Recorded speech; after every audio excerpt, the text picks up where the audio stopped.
नमस्कार दोस्तों। उम्मीद है आप लोगों ने खिचड़ी खा ली होगी और थोड़ा बहुत डाइजेस्ट हो भी गया होगा। पिछली वीडियो में अर्जेंटम नाइट्रम के बारे में मैंने बताया ही था, तो अगर कुछ पाचन में गड़बड़ी हो तो आपके पास मेडिसिन है। नए सीरीज़ की अगली दवा देखते हैं, वो है फेरम मेट या फिर फेरम एसिटिकम।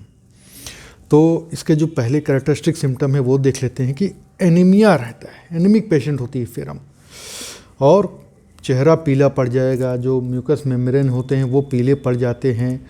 लेकिन जैसे ही कोई इमोशनल कॉज हुआ या थोड़ा सा भी एक्सर्शन हुआ तो चेहरा एकदम लाल हो जाएगा, थोड़ा सा उसमें स्वेलिंग भी मालूम देने लगती है और एकदम फायरी रेड लाल, एकदम आग की तरह से चेहरा लाल हो जाता है। ऐसे आपको दिखेगा कि चेहरा पीला, एनीमिक है, सूखी हुई है, तमाम चीज़ें दिखेंगी। थोड़ा सा एक्सर्शन हुआ या थोड़ा मेंटल एक्सर्शन, इमोशन हुआ, बस चेहरा लाल हो जाएगा। किसी भी शरीर के किसी भी हिस्से से प्रोफ्यूज हेमरेज होता है, हेमरेजिक डायथेसिस होती है फेरम मेट में, और जो खून आता है वो लाइट रहता है, ब्राइट रेड कलर का रहता है, और उसमें गाढ़े रंग के क्लॉट रहते हैं थक्के थक्के, और खून गिरने के बाद जल्दी जम भी जाता है। लोकल हिस्से में कंजेशन हो जाएगा, किसी भी शरीर के हिस्से में इन्फ्लामेशन और हैमरिंग पल्सेटिंग पेन होता है। वेन्स फुल हो जाती हैं, चेहरा फ्लश्ड हो जाता है और पीलेपन के साथ अल्टरनेट होता रहता है। कैनाइन हंगर रहता है, कैनाइन मतलब जैसे कुत्ते उत्ते होते हैं ना, खाते चले जाएंगे, कितना भी दीजिए खाते रहेंगे। 4 रोटी दिया आपने, खा लिया, 4 रोटी और दे दीजिए, फिर भी वो उसी तरीके से खाएंगे। जानवरों में, कुत्तों में तो उसी तरह की भूख आदमियों में होने लगती है, खाते जाएंगे, उन्हें पता ही नहीं चलेगा जा कहाँ रहा है। लेकिन इसका जो मेन कैरेक्टरिस्टिक है वो ये है कि उसके साथ लॉस ऑफ एपेटाइट अल्टरनेट होती रहती है। अभी खूब भूख लग रही, खूब खा रहे हैं, तब तक पता चला कि भूख ही नहीं लग रही है। इस तरह की कंडीशन, जो खाना खाए रहते हैं उसका रिगर्जिटेशन होता है, इरेक्टेशन होता है, और रात को जैसे सुबह कोई आदमी नाश्ता किया, पराठा और मशरूम की सब्ज़ी खाया जैसे आज मैंने लिया, अब होगा क्या फेरम मेट केस में कि वो खाना दिन भर पेट में पड़ा रहेगा और रात को उसी तरह बिना पचे वोमिट हो जाएगा, सुबह का खाया हुआ खाना। इस तरह की कंडीशन रहती है। और मान लीजिए डायरिया हो गया तो वो डायरिया तो पेनलेस रहता है, लेकिन जो खाए रहते हैं वही बिना पचे हुए मोशन में दिखाई देगा। जैसे मशरूम है तो खड़े खड़े टुकड़े उसके मोशन में आपको दिखाई देंगे, वो डाइजेस्ट ही नहीं होते। इस तरह की कंडीशन आ जाती है। बुखार है और चिल के स्टेज से मरीज गुजर रहा है तो उसमें चेहरा लाल हो जाता है। सबसे इम्पॉर्टेंट हिस्से की बात करते हैं वो है मोडालिटीज़।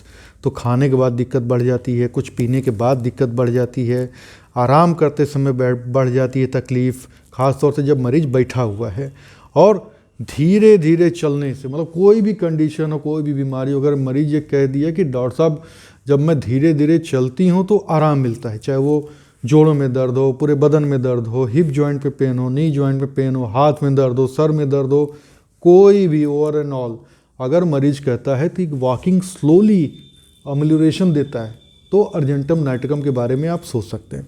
एक और दवा इसके कंपैरिजन में, 2 ही दवाएं हैं जो कैरेक्टरिस्टिक पॉलीक्रेस्ट रेमडीज या ये कहते हैं वेल प्रूव्ड सिम्टम। तो दूसरी है पल्सेट्ला, फेरम मेट और पल्सेट्ला। अब आइए इसको थोड़ा सा डिटेल में देखते हैं कि आगे इन्होंने क्या लिखा कि चेहरा पीला हो जाता है या ग्रीनिश फेस। तो अब ग्रीनिश भी दिख सकता है, कैसे हम लोग जब दाढ़ी बनाते हैं तो हल्की हल्की वेंस जो है ये दिखती है ना, हरा हरा यहाँ दिखने लगता है, थोड़ा सा उस तरीके का। और पेन रहता है या कोई भी सिम्टम रहे, चेहरा जैसे पेल है, ग्रीनिश है, मुरझाया हुआ है, लेकिन अगर दर्द हो गया या कोई और दूसरा सिम्टम आ गया तो चेहरा तुरंत एकदम ब्राइट रेड हो जाता है, चमकता लाल। डॉक्टर राव का ये कहना है। थोड़ा सा भी इमोशन या एक्सर्शन, चेहरा एकदम फ्लश्ड हो जाता है। डॉक्टर गंसे ने ये बोला है।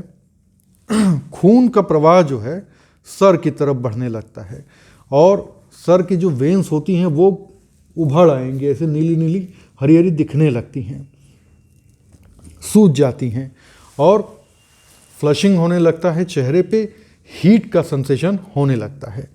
हैमरिंग बीटिंग पेन होता है, पल्सेटिंग पेन होता है सर में। इसकी और दवाएं हैं बेलाडोना, चाइना, नाइट्राम्यूर, ग्लोनाइन। तो अलग अलग कॉज हैं बेलाडोना के। चाइना में लॉस ऑफ वाइटल फ्लूइड, नाइट्राम्यूर भी एनीमिक होता है, और ग्लोनाइन में सन एक्सपोजर की वजह से इस तरह का दर्द होता है। ऐसे आप इसको डिफरेंशिएट कर सकते हैं। जो मुंह के अंदर का म्यूकस होता है ये पीला हो जाता है। फेरममेट से मैंने एक केस ठीक किया था, अंदर का मुंह के अंदर का म्यूकस कहीं कहीं पीला था, कहीं कहीं सफ़ेद था।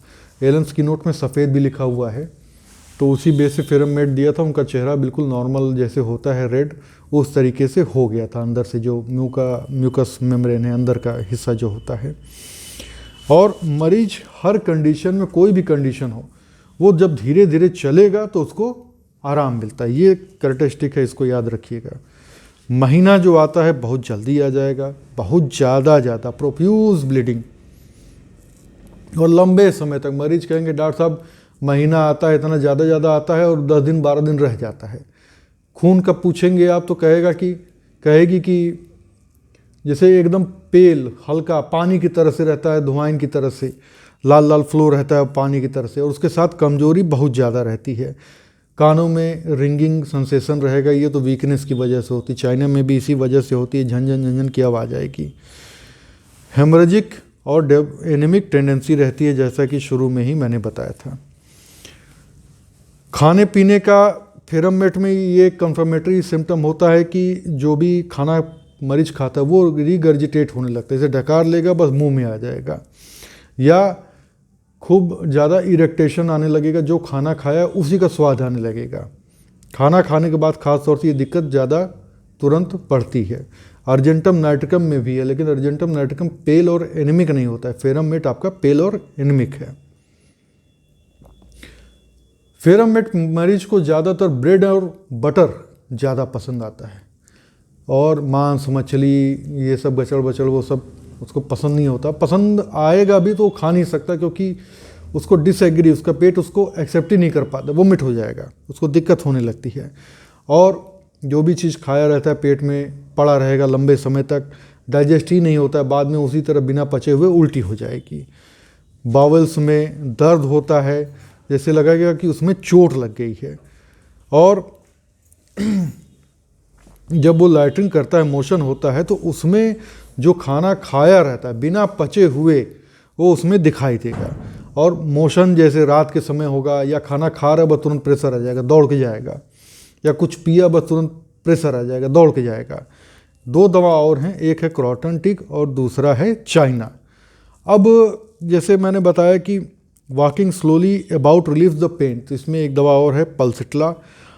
चाहे वो कहीं भी पूरे शरीर में किसी भी हिस्से में दर्द आपको हो रहा हो, अगर धीरे धीरे चलने से आराम लग रहा है तो आपका फेरममेट और पल्सिट्ला में से कोई एक सेलेक्ट करके देना है। इसमें डॉक्टर नीबी नैश ने एक केस भी शेयर किया कि एक महिला थी जिसको हाथों में दर्द होता था, तो उन्होंने उसको कोई दवा दी, वो दवा का नाम मेंशन नहीं किया। फिर 1 हफ्ते बाद बुलाया, तो 1 हफ्ते बाद उसको आराम नहीं मिला, लेकिन एक सिम्टम उसने रिवील किया कि डॉक्टर साहब रात को जब मेरा दर्द बहुत ज़्यादा होता है, बर्दाश्त के बाहर होता है, तो मैं उठ के चलने लगती हूँ, और जब कमरे में टहलने लगती हूँ तो आराम हो जाता है। अब इस बेस पे उन्होंने फेरममेट वनम दिया और उनके हाथ का दर्द ठीक हो गया। अब कौन सी पैथोलॉजी आप जोड़ेंगे एलोपैथिक सिस्टम में, या इस तरह से कुछ भी।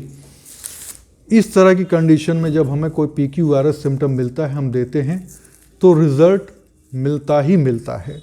अब आप इस चीज़ को किसी भी पैथोलॉजी से या किसी भी लॉजिक से जोड़ नहीं सकते, बस ये हमारे लिए PQRS है जो इफ़ेक्टिव है। Thank you.